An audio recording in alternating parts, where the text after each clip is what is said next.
follow the directions. It's right here in this PDF file. You don't turn in that PDF file. It really just has the directions in it. You're creating your own write-up. There's no true format to it, except it has to have 3 parts. The way you work a crime scene is with photographs, with sketches, and with notes. So in any order, but it has to be neat and has to be complete. So the rubric explains all of that. This is our day 2 for you to work on it in class, but you should be working on it away from class in a shared document. So all 3 of you, if you have a group of 3, can be working on it at the same time. This is important. If you're in a partnership, 2 or 3 to a group, just realize that each person is 100% responsible for the project. If you're in business later with your career and you're in a group and you have a deadline and you go, sorry, we didn't get it done because somebody was, they had an emergency with their family, and so we just had to wait for them to come back. No, the deadline is the deadline. If one person has to do 90% of the work, then that's what you'll find out in life. The 80-20 rule. 20% of people in a group do 80% of the work, right? And then you're going to have people that are lazy.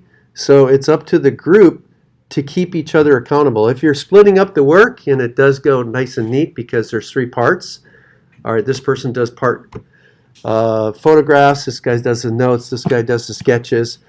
You're going to get the score of a slacker if you don't look over the quality of their work. So everyone is responsible for quality assurance with the entire project. You've got one shared document. So if somebody isn't doing their end, then you have to pick up the slack. That's just life. So you've got to motivate someone, help them to move along if you need to. But there are people that do really great detailed work, and then there's others that don't care as much, right? And so they just try to get the job done quickly, and maybe it's not to the specifications. So only one lab write-up. And if you're going to turn in a PDF file, you'll see that this file is going to be huge because it's got photographs, and each photograph could be like a gigabyte.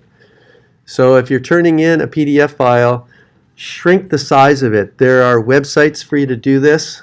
I usually use smallpdf.com. It's easy to remember the name, and you don't have to sign up for a username and password and all that. They give you 3 files per day. It's usually enough. You could clear your browser's cookies, and then you can have more if you needed to. There's other websites too, maybe other tools that you have, maybe even an app that can do it. So shrink that if possible. So here are some pictures from the other day. These are the crime scenes. Near the end of the class period, I took pictures. My 3rd crime scene, I took it and it was moving, so it was fuzzy. So I didn't show that 3rd crime scene. But you have numbers here for your individual pieces of evidence. Keep those numbers consistent through your entire report. So when you're listing the photographs, make sure that number 9 right here is the same. Number 3 are the ribs. So you collected 5 pieces of evidence. You had to collect soil, number 1. So on your evidence envelope, it should be number 1. And then in your sketches and everything, carry those numbers all the way through, otherwise it's confusing. And I'm going to caution you. The way it's laid out here, hopefully you didn't take your measurements to the ruler, right? So maybe this finger right here, and you measure it from here to the ruler, and then here to the ruler. Your measurements have to be to a non-movable object in this crime scene. You have to be able to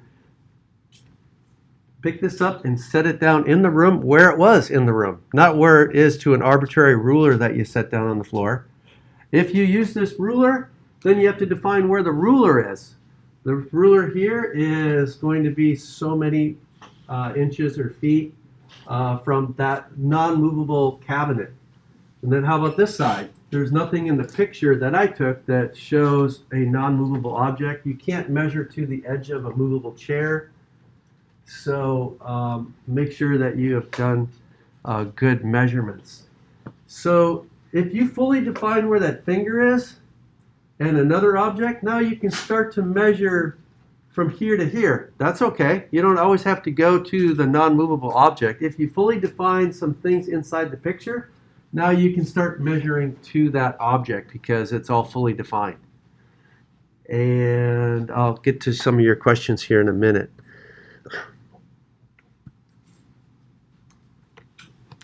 So in this picture, there's a leg to a table. Those are bolted to the floor. That's non-movable. So you would say in your sketch that this is table number 2. I know that this was over there in that corner. So this is the leg on table 2. You'd have to define that in the picture. Otherwise, where is it? So you have to say where your crime scene is. If you measure to this cabinet, the cabinet is not bolted to the floor. It could be moved. So you have to define where the cabinet is. So maybe you need to take your measurements to the length and width right here. So you'd have to get your measurements to the wall. If you're doing it to the edge of the cabinet, then define what the cabinet dimensions are. But definitely any place over here and to the wall and to the table leg and the table leg over here. So be on the lookout. I'm going to look for that because you have to set your pieces of evidence fully defined in the room. So you're going to do a rough sketch. The directions called for you to do a sketch more or less from 90 degrees. So I said try to get close to the ceiling. This is called a perspective view. This is at about a 45-degree angle. So it's not the best to do a rough sketch with that.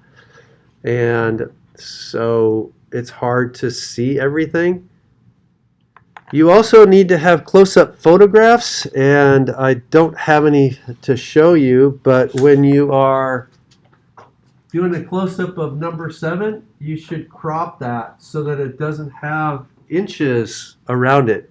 A close-up shouldn't have no more than 1 inch of space around it. And you're supposed to have a ruler inside of the crime scene. I had 3 types of numbered tents. One of them had a ruler built into it, which is kind of convenient, and CSIs have that. Otherwise, your close-ups need to have a ruler in them. And that's clear in the directions. So your photograph should include a good top-down view, at least one, of the entire crime scene. You can have more than one, but you're trying to define where things are in the non-movable objects. You will have about 25 photos, and you need to make a key or a legend, list them, state what's in them. You could say evidence number 2, and you don't really have to say what each piece is if you have a good legend, like evidence item 2 is a finger, evidence item 3 is a bloody shirt. So you have to have lists of what your evidence is, lists of what your photos are. Don't forget with the photos, you have to say who took the photos, what time, what type of camera, and so follow the rubric on that.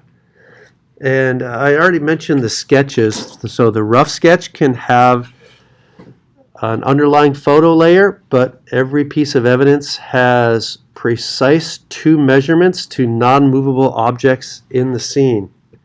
Hi there. Thanks.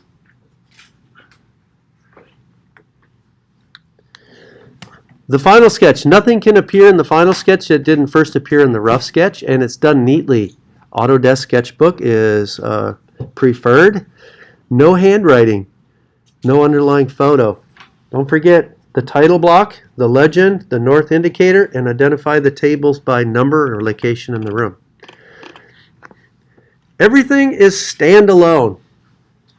They complement each other, but don't assume that you're going to get the information just from a picture or just from sketches. The notes are one area that team usually falls short on, so I'm encouraging you to write about 2 pages. Don't play games with a lot of white space and double spacing and extra lines. So it's not the length, it's the detail.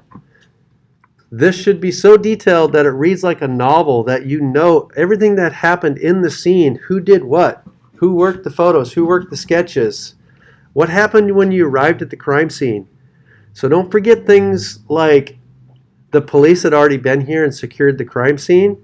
The police were still here. They still had their sirens. We could hear the police chatter. But they secured the crime scene for us, the CSI, and we arrived at the crime scene at 9 o'clock on this date. We have 3 members of the team. So-and-so did this, so-and-so did that, and we identified 15 pieces of evidence. Here's a list of everything that we have in our crime scene. What we find odd is it looks staged. It looks like this was placed here. It doesn't seem like there was a struggle. It looks to us to be a placement of evidence. But leave it at that. Don't say, oh, it looks like there was a love triangle and somebody found somebody else and so they got killed and carried away. And so don't make up anything about the crime. Just state the facts and what you see in the crime scene. Assume that everything is real, though, so you don't have to say like we had a plastic foot and a plastic hand and things like that. If you did mention that in there, that's the way the crime scene is. But just assume that they're all real. In your notes, you should also mention the 5 pieces of evidence that you collected. They're on your evidence envelope up here. If you need your evidence envelopes, they're up here today in class. So there they are.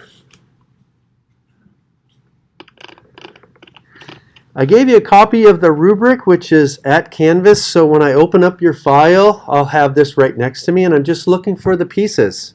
So you should be able to grade yourself 40 points.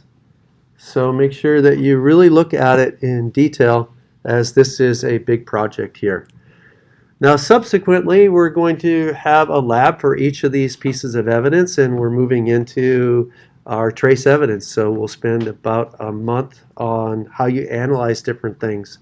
We'll start with hair, and then fibers and soils and metals, and then we kind of round out this semester by talking about drugs and toxicology, because they're in 75% of crime scenes, either drug evidence at the crime scene, a lot of violence occurring because of a deal gone bad, and so on. So that's a big unit that we end the year with. And we're going to have a forensics game too this semester, where you are going around inside of the crime scene just like this, collecting evidence, bringing into virtual labs, and it does introduce a few topics for the second semester too. So I'll come around and help you where needed, but are there any follow-up questions that I didn't address? Yes? So do you have like a way where to have the photos laid out? Or is it just like there's just going to be a legend in the corner? Yeah, a question came up before, how big should the photos be? Let's just say big enough. I don't want to have to zoom in really far to see your thumbnail of a picture. So I'm thinking if you had 8 pictures, I wouldn't go more than that on a page. But if you had 2 or 3 per page, that's okay too. But just don't make them so small that I can't see the detail. You don't want to err on that side. Good question. Anything else? All right. So work your crime scene, spread out if you'd like. And if you even would like to go to the library rotunda area just to kind of relax and maybe go to a bigger table or whatever, that is open to you as well. So your evidence is up here if you need to to do anything with it, and I'll be here to help you. The due date is September 30th, tomorrow night.